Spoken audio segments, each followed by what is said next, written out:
Hello students, my name is Devjit Shah and welcome to my YouTube channel laws of physics.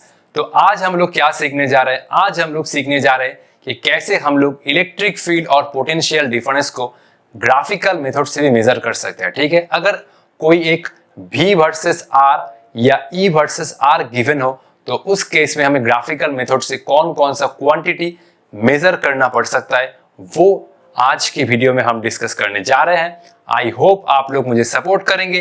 तो बिना time waste किए आज का journey start करते हैं। तो अगर हम लोग पोटेंशियल से इलेक्ट्रिक फील्ड मेजर करना चाहते हैं तो ये तो सिंपल होता है, Ex equal to minus del V del X. ठीक है, अगर तीन कंपोनेंट होता है तो ये बना Ey equal to minus del V del Y और ये बना Ez equal to minus del V del Z. ठीक है, तो अगर पोटेंशियल गिवन है तो हम लोग पार्शियल डिफरेंशिएशन की मदद से इलेक्ट्रिक फील्ड का तीन कंपोनेंट मेजर कर सकते हैं। ठीक है, तो अगर ये तीन कंपोनेंट को मैं एक साथ मिला दिया तो ये बना electric field equal to minus DV by D R vector. ठीक है, minus DV by D R vector. ठीक है, इलेक्ट्रिक फील्ड तो है एक वेक्टर क्वांटिटी। ठीक है, अब देखो डीवी बाई डी आर ये तो कुछ स्लोप जैसा लग रहा है ना, D Y by D X. ठीक है, ये देखो ये है एक्स वाई एक्सिस। ठीक है, ये मान लो कि ये एक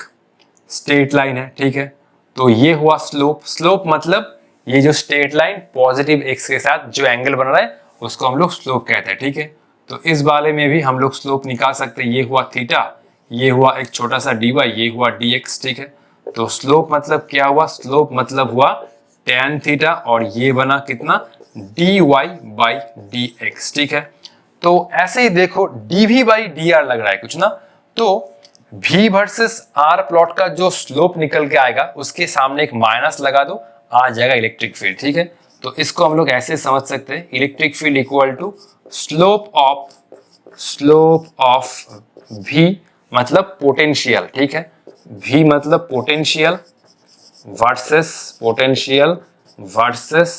डिस्टेंस कार्व। ठीक है, तो पोटेंशियल वर्सेस डिस्टेंस कार्व से जो स्लोप निकल के आएगा उसके सामने एक माइनस लगा दो, आ जाएगा इलेक्ट्रिक फील्ड का वैल्यू। तो ऐसे हम लोग V वर्सेस R ग्राफ से इलेक्ट्रिक फील्ड निकाल सकते हैं। ठीक है, ये तो हुआ इलेक्ट्रिक फील्ड का बात।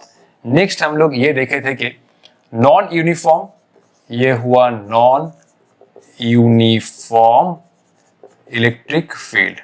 ये हम लोग देखे थे कि ये हुआ कितना, देखो ये हुआ दोनों पॉइंट के बीच में पोटेंशियल डिफरेंस। ठीक है, ये हुआ चलो V2 माइनस V1, ये हुआ R1 वेक्टर, ये हुआ R2 वेक्टर और ये हुआ E डॉट डी आर। ठीक है, अब देखो इंटीग्रेशन क्या रिप्रेजेंट करता है? इंटीग्रेशन क्या रिप्रेजेंट करता है? Area under the curve. ठीक है, देखो जस्ट मैं क्लास 11 का एक कंसेप्ट ले रहा हूं।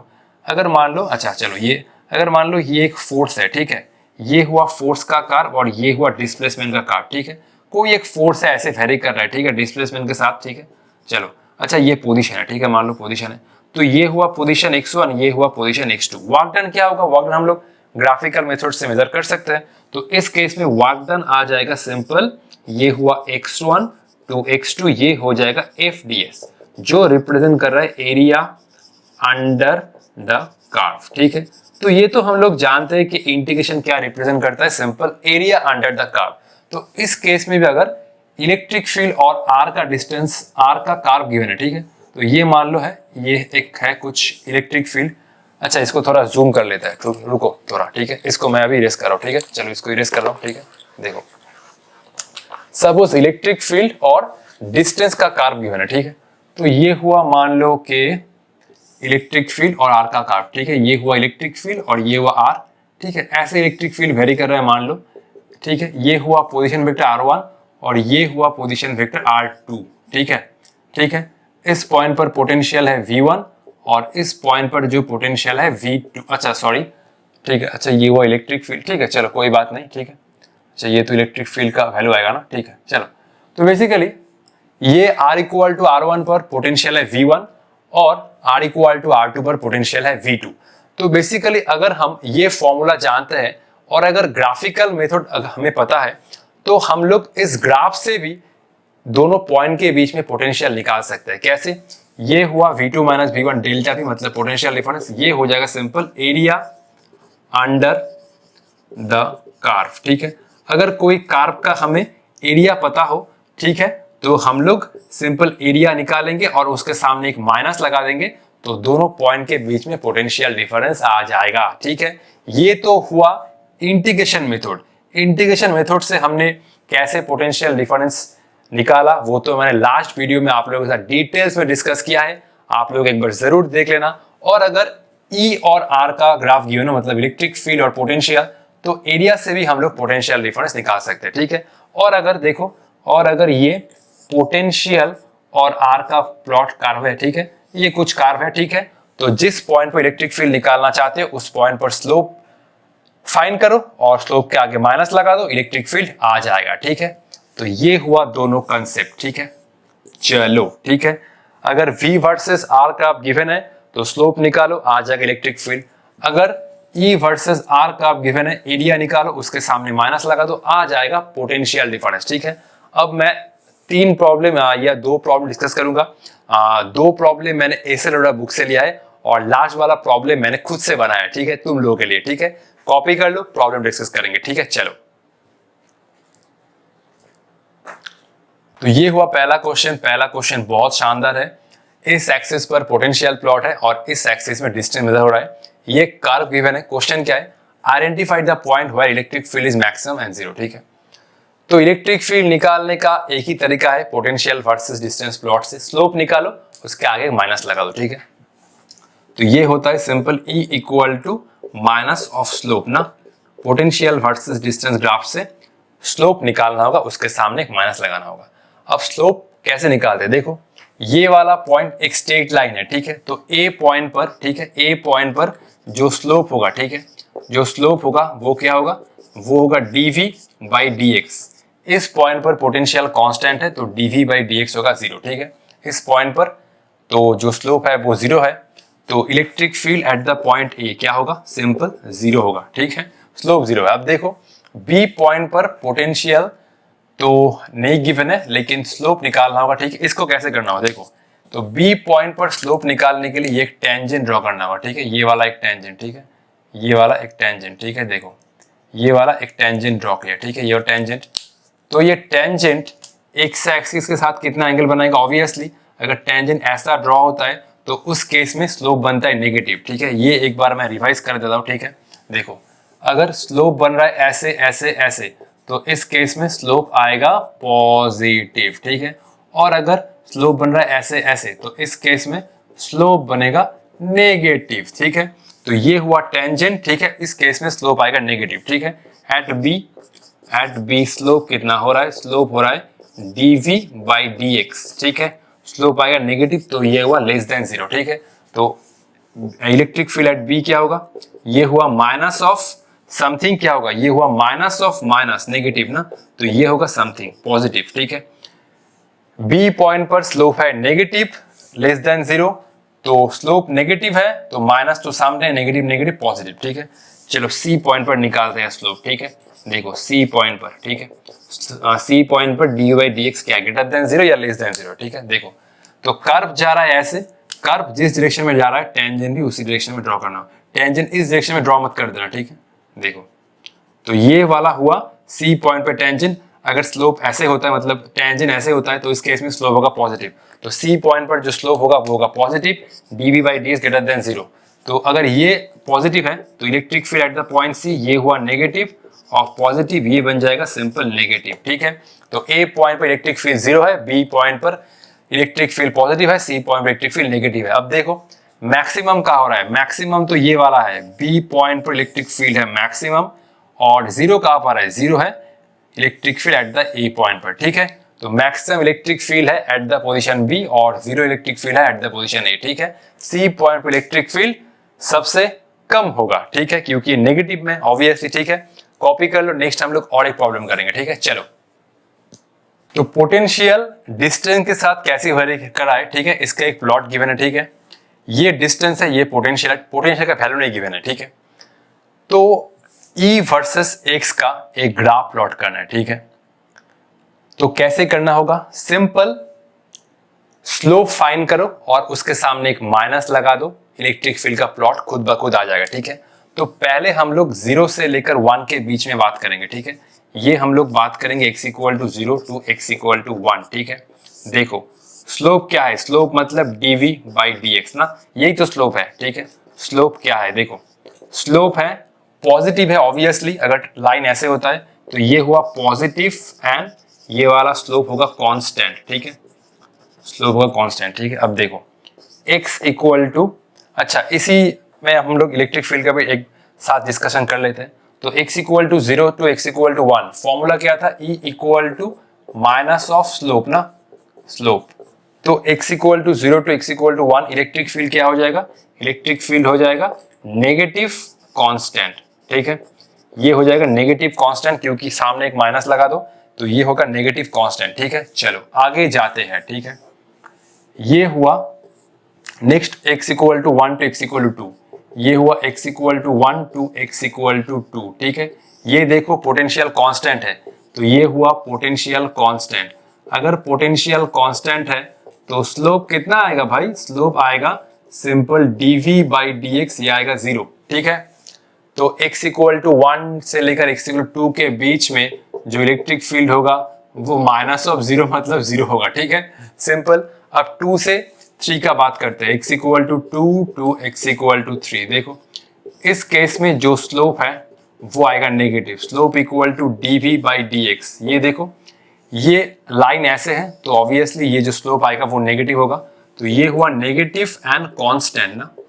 ठीक है, तो x इक्वल टू 1 से लेकर x इक्वल टू 2 के बीच में dv बाई dx मतलब स्लोप है नेगेटिव और कांस्टेंट। ठीक है, और इलेक्ट्रिक फील्ड क्या होगा, इलेक्ट्रिक फील्ड हो जाएगा सामने माइनस से मल्टीप्लाई करो, ये हुआ पॉजिटिव एंड कांस्टेंट, ये हुआ पॉजिटिव एंड कांस्टेंट। ठीक है, तो 0 से 1 के बीच में इलेक्ट्रिक फील्ड है नेगेटिव कांस्टेंट, अच्छा ये नेगेटिव कांस्टेंट लिख देता हूं। ठीक है, इलेक्ट्रिक फील्ड है नेगेटिव कांस्टेंट। ठीक है, माइनस के साथ मल्टीप्लाई किया, x इक्वल टू 1 से लेकर 2 तक इलेक्ट्रिक फील्ड 0 है और 2 से 3 के बीच में electric field positive and constant है। तो चलो इसको ड्रॉ करने का अभी टाइम आ गया है। ठीक है, ये हुआ इलेक्ट्रिक फील्ड, ये हुआ x एक्सिस, ये हुआ x इक्वल टू 0, ये हुआ x इक्वल टू 1, ये हुआ x इक्वल टू 2 और ये हुआ x इक्वल टू 3। इसको मैं ग्रीन कलर से ड्रॉ करूंगा। ठीक है, तो 0 से 1 के बीच में इलेक्ट्रिक फील्ड क्या है, नेगेटिव कांस्टेंट है,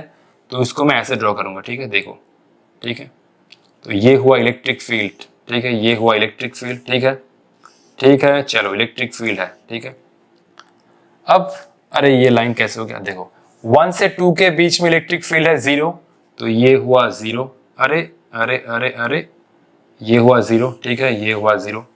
2 से लेकर 3 के बीच में इलेक्ट्रिक फील्ड क्या है, पॉजिटिव कांस्टेंट। ठीक है, तो ये वाला हुआ पॉजिटिव कांस्टेंट। ठीक है, ऐसे कुछ। ठीक है, ठीक है, चलो ठीक है, तो 0 से 1 के बीच में इलेक्ट्रिक फील्ड है नेगेटिव कांस्टेंट, देख सकते हो इलेक्ट्रिक फील्ड का कुछ नेगेटिव वैल्यू है। ठीक है, ठीक है, x इक्वल टू 1 से लेकर 2 तक इलेक्ट्रिक फील्ड कितना है, 0 है। ठीक है, ठीक है, और 2 से 3 के बीच में इलेक्ट्रिक फील्ड क्या है, पॉजिटिव कांस्टेंट है, मतलब पॉजिटिव कांस्टेंट। ठीक है, ऑब्वियसली इलेक्ट्रिक फील्ड अपवर्ड में पॉजिटिव। ठीक है, नेक्स्ट वाला प्रॉब्लम मैं खुद से डिजाइन किया हुआ आप लोगों के लिए। ठीक है, आई होप आप लोगों को वो प्रॉब्लम पसंद आएगा। ठीक है, चलो कॉपी कर लो। ठीक है, तो ये प्रॉब्लम मैंने खुद से डिजाइन किया है। ठीक है, अब कुछ लोग बोलेंगे सर डिजाइन तो किया है लेकिन कुछ इजी नहीं डिजाइन कर सकते थे हम लोग के लिए। अरे चैट जीपीटी का दुनिया चल रहा है तो प्रॉब्लम का लेवल भी थोड़ा अप करना होगा ना। कल रात को बैठ के सोच रहा था कि कुछ नया करो, कुछ नया करो, तो प्रॉब्लम ही नया बना दिया। ठीक है, तो आओ देखते हैं। ठीक है, ये हुआ इलेक्ट्रिक फील्ड, ये हुआ डिस्टेंस, x इक्वल टू 2 से 3 के बीच में इलेक्ट्रिक फील्ड ऐसे वेरी कर रहा है। ठीक है, x के साथ, तो हमें इन दोनों कोऑर्डिनेट के बीच में पोटेंशियल डिफरेंस निकालना होगा। ठीक है, इस केस में हमें क्या करना होगा, इस केस में हमें सिंपल क्या करना होगा, क्या करना होगा, बोलो बोलो, इंटीग्रेट करना होगा, सिंपल इंटीग्रेशन। ठीक है, देखो ये तो फॉर्मूला था। ठीक है, तो देखो ये हुआ v2 माइनस v1। ठीक है, ये हुआ R1 वेक्टर, ये था बेसिक फॉर्मूला हमने लास्ट वीडियो में डिस्कस किया था, ठीक है, E डॉट dr, ठीक है। तो ये हुआ potential at x equal to 2 पर, और ये हुआ potential at x equal to 3 पर, ठीक है। लोअर लिमिट क्या होगा, लोअर लिमिट होगा x equal to 3, upper limit होगा x इक्वल टू 2, ठीक है, ठीक है। ये वाला नीचे आता है, ये वाला ऊपर आता है, ठीक है। ये हुआ potential at x equal to 2, ये हुआ potential at x equal to 3। इसका कोऑर्डिनेट आता है इस तरफ और इसका कोऑर्डिनेट आता है इस तरफ, ठीक है। इलेक्ट्रिक फील्ड क्या गिवन है, इलेक्ट्रिक फील्ड गिवन है 2x square plus 3x plus 7, ठीक है। वैसे देखा जाए ये तो कोई नया प्रॉब्लम नहीं है, ये तो लास्ट दिन ही हमने डिस्कस किया था ना, ठीक है। चलो, तो dr वेक्टर इस केस में आ जाएगा सिंपल dx, ठीक है। तो आओ निकालते हैं, सिंपल इंटीग्रेशन और लिमिट पुट करो, ठीक है। ये हुआ v of 2 minus v of 3, ठीक है। माइनस सामने बैठ गया, ठीक है। एक्स स्क्वायर का इंटीग्रेशन कितना होगा, एक्स स्क्वायर का इंटीग्रेशन होगा x cube by 3, lower limit 3, upper limit 2, इसके बाद है 3x मतलब एक्स स्क्वायर बाई 2, और ये हो रहा है 7, 2 into x cube by 3, next 3 into x square by 2 lot, इसके बाद है 7, ठीक है। अच्छा, ये तो हुआ लोअर लिमिट 3 अपर लिमिट 2, और ये हुआ 7 into x lower limit 3 upper limit 2 ना। एक बार चेक कर लेता हूँ ना, पता नहीं क्या कुछ गलती हो जाए, ठीक है। तो 2 3 3 2, ठीक है। चलो, x cube by 3, 3 square by 2, 7x, ठीक है। चलो, ये हुआ माइनस, ठीक है। ये हुआ 2 बाई 3, पहले 2 का क्यूब करो, उसके बाद 3 का क्यूब करो।